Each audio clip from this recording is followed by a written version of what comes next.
சொந்த உபயோகத்திற்கு வாகனங்களை வைத்துள்ளவர்கள் சட்ட விதிமுறைகளை மீறி வாடகை பயன்பாட்டிற்கு விடுவதால் முறையான வரி கட்டி வாடகை வாகனங்களை இயக்குபவர்கள் மிகவும் பாதிக்கப்படுகின்றன. சட்டவிரோதமான இந்த நடவடிக்கைகளை மோட்டார் வாகன அலுவலர்கள் கண்டுகொள்வதில்லை.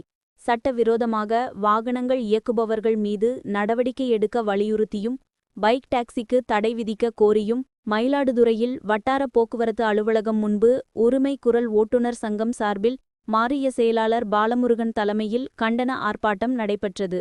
தங்கள் கோரிக்கைகளை வலியுறுத்தி ஓட்டுநர்கள் கோஷங்கள் எழுப்பி ஆர்ப்பாட்டத்தில் ஈடுபட்டனர்.